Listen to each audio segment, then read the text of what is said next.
Welcome, Narep Familia. This is Armando, and let me tell you, I'm really excited on what you're going to hear now. Treat this like your favorite cookbook. You're always going to go back to make that recipe better. You're going to go that recipe back when you forget something. And this is handpicked folks that run successful business empires in the making. As you guys hear, I've always talked about having your pie. Your revenue streams, your building wealth should come from different pieces of your pie. These are three subject matter experts that I've learned to admire and listen to, as what we should all be doing is listening to the right content, listening to the right people, because the worst thing you can do is listen to the wrong people, as you can see in the social media today and in the news. But this is all about positivity, all about business building, all about mentorship, through us who share our same culture. So first we have Justine out of South Florida.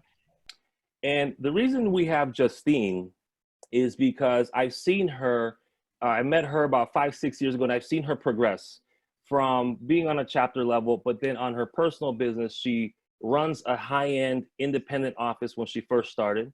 She recently has purchased a new franchise of ERA. She has a rental portfolio. She has a company to build in addition to her high-end market personal production.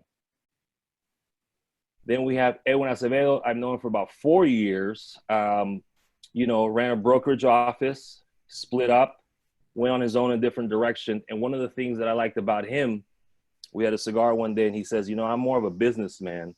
And if you look at the majority of people making a lot of money in real estate, they think like a business. They work on their business, not in their business.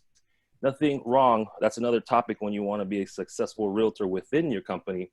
But then he also launched out a compliant manner lending, arm to add more revenue, as we call another slice of his pies.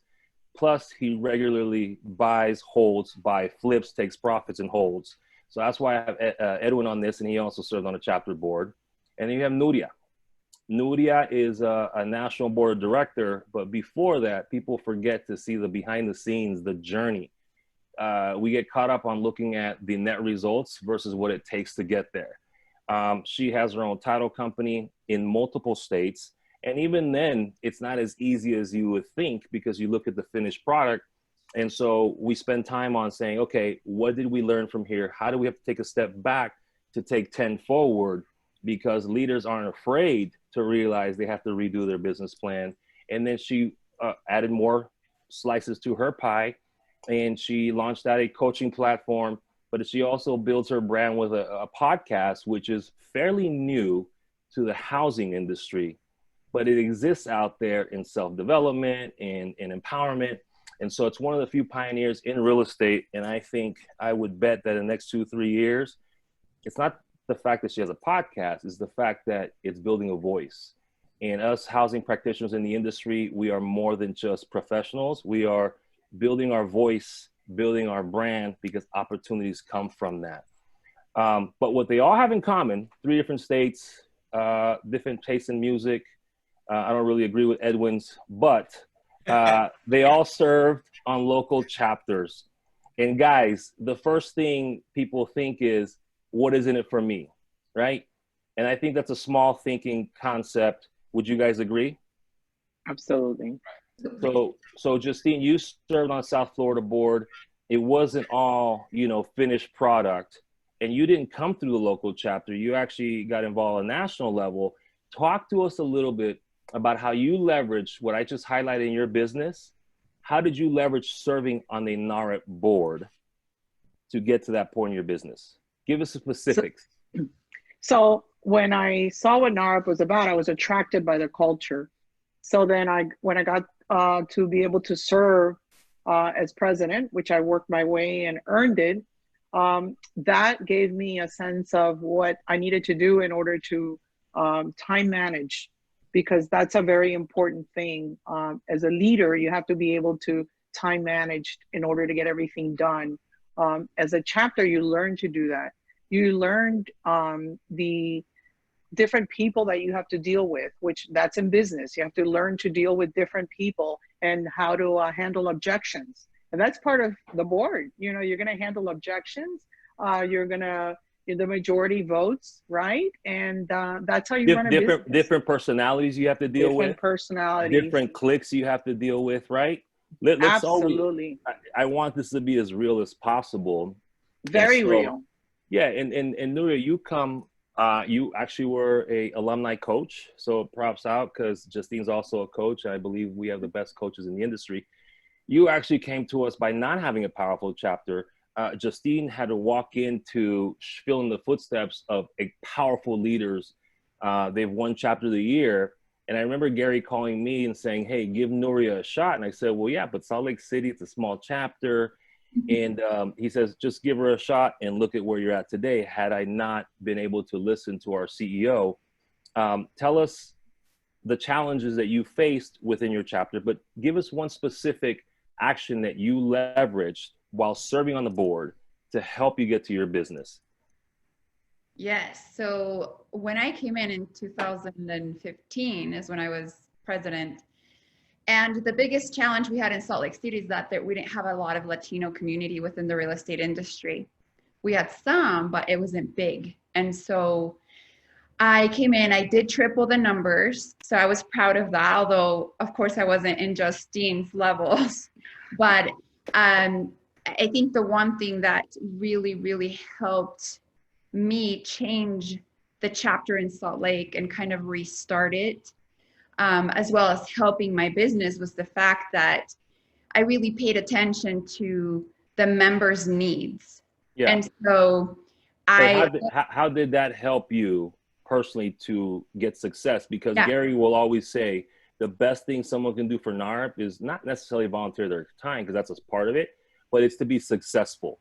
So specifically, how did you leverage a small chapter to help you escalate to where you're at today? Because I'm sure you would agree that Narp helped you think bigger, but give us a specific example that you have leveraged. Yeah, 100%. So because I was shifting the whole chapter and the vision of the chapter to really connect to the mission and bring the value to our members, they noticed and they realized that I was really in it to help them. And I think the authentic, genuine, action that I was taking came across. And so they, in return, it really created and built these relationships where they really trusted me. And therefore I was able to follow up with them and say, hey, let's get together, let's meet. And then I would obviously funnel that into my title company. So and at the time I wasn't an owner yet. I was just building my business as a... That's interesting. So you were building your business, and this leadership time through NARP, which was volunteer, you weren't getting paid. There's people out there that think small and say, I don't have the time, I'm too busy, when you should be productive. But you aligned it with what you were doing, and now you own your company. You went into the coaching, and you are now into the podcast. Now, has NARP, are you still leveraging NARP to help you build every step along the way? Yes, for sure. I feel like the biggest thing that NARP has introduced me to has been the relationships, then the network. Mm-hmm. And from there, you get to actually take the steps to build on those relationships, and the opportunities that have come from it have been out of this world I could have never imagined.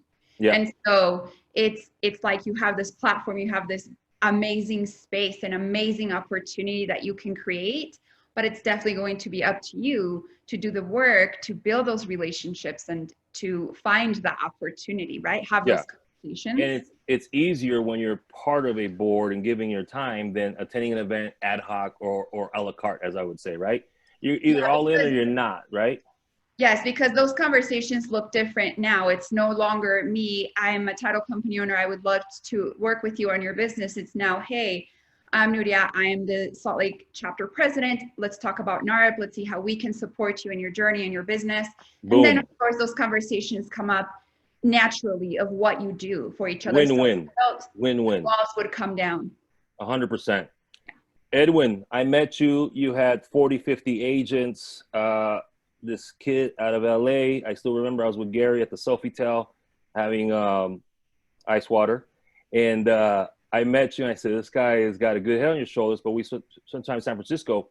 what made you take a different direction, go on your own, get enough volume, still balance flips, and even serving on the chapter, now developing your mortgage arm? Because as a business, you have multiple level streams. How have you leveraged Narep to help get you there? Networking with all these relationships, not just locally. But anybody says network. Anybody can say networking. Right. How were you different? So different contacts that I'm able to leverage, relationships, mentorship, as far as reaching out to people who's already been there. You always want to be able to reach out to people who are already successful. And I can easily just call, pick up my phone, call them up, say, hey, I have a question for you. What would you do in this situation? I'm able to do that, and they're going to be able to be an open book for me because of that relationship that was created during the NAHREP process or era what I had.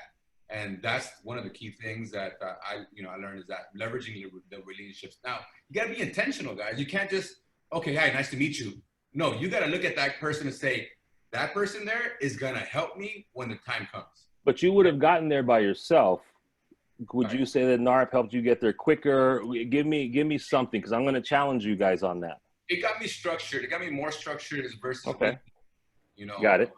Because when I got to Narep, when this whole board of directors thing, I didn't know any of that stuff. I was used to, like, if I want to make things happen, I'm just going to say yes, and that's it. I don't even have voting and having input by different people and listening to other people's opinions, right? And so those are the things that I said, oh, wow, this isn't new to me. Okay, I have to now start understanding how this works. I have to now deal with other people, like you mentioned, people's personalities, finding out what their strengths and weaknesses are.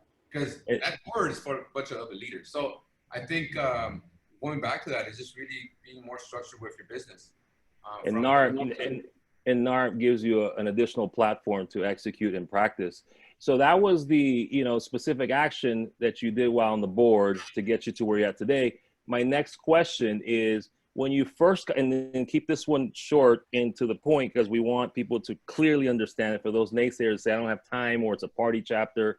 Listen, no organization is perfect, but we're showing results that come from this, initiative that we have called NAHREP. When you first got involved, what was your impression and what it is now? Because you guys no longer serve on the chapter board. You guys have had the enough confidence and have security, not insecure. You're not serving on a local chapter. So what did you think when you first got involved, and what do you think of it today? Let's start off with Justina. Well, when I first got involved, I saw that there were people that looked like me, and I liked the culture. Okay, that's what attracted me. So I did see that it was rooms full. The first convention I went to of very influential people. Today, it's like a whole different level. It's grown. There's so much more. We have more than just real estate. We have latitude. So what I'm seeing today is politically savvy, intelligent people that want to grow their business. And we're getting all the opportunities by being involved to meet these people. So it's better now than what you initially got into it. I think Narp and Gary and the leaders have provided a bigger gym for us to work out in, for those that work out. Nuria, when you first got in, what did you expect, and what do you look back now? You're on a national board. You're a past coach. You're going to run for president one day. You're going to be the Gary V, competition. What did you think then, and what do you think now?